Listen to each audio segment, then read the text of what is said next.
Bridge city Surat શહેરમાં બ્રિજનો high tech સર્વે કરાશે.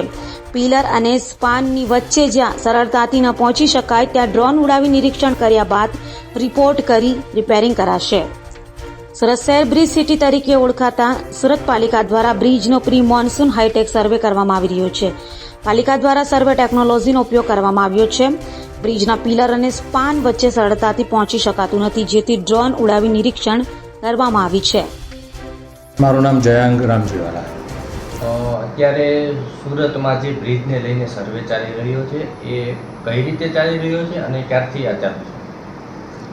સર્વે એમ તો ગયા વર્ષથી શરૂ થયો અને વર્ષ 2022માં મોરબી દુર્ઘટના બની ત્યાર પછી ગુજરાત રાજ્ય સરકારનું નોટિફિકેશન આવ્યું કે તમારા શહેરમાં જેટલા પણ બ્રિજ હોય તે બધા બ્રિજોના જાળવણી અને મરામત કરાવવા માટે સર્વે કરાવવો જરૂરી છે.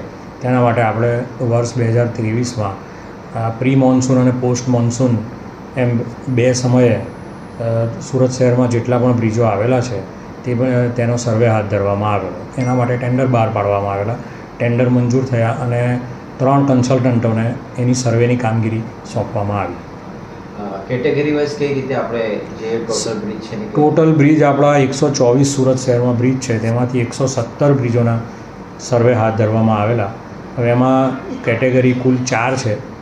કેટેગરી 1 એટલે સૌથી સેફ બ્રિજ, જેને કંઈ જ કરવાની જરૂર નથી. 2માં થોડા પ્રમાણમાં રિપેર હોય તો એ કરાવી લેવાય. 3 નંબરની કેટેગરી એવી કેટેગરી છે કે જો એમાં સમાવેશ થતો હોય બ્રિજનો તો એને ફર્ધર ડિટેલ ઇન્વેસ્ટિગેશન કરાવવું પડે અને એના રિપેરિંગ અને જાળવણીના અંદાજો તૈયાર કરીને એની જાળવણી કરવાની થાય. એ રીતે એને રિપેરિંગ કરાવવાનું થાય. અને 4 નંબર એટલે ઇમિજિએટ ઇફેક્ટથી એને રિપેરિંગ કરાવવાનું અને એને બ્રિજનો વપરાશ તાત્કાલિકના ધોરણે બંધ કરાવવાનો થાય. હવે સુરત શહેરના જે સર્વે કરાવવામાં આવેલા 124 બ્રિજ, તેમાંથી 117 બ્રિજોના સર્વે થયા, જેમાંથી 60 બ્રિજનો સમાવેશ કેટેગરી 1માં થયો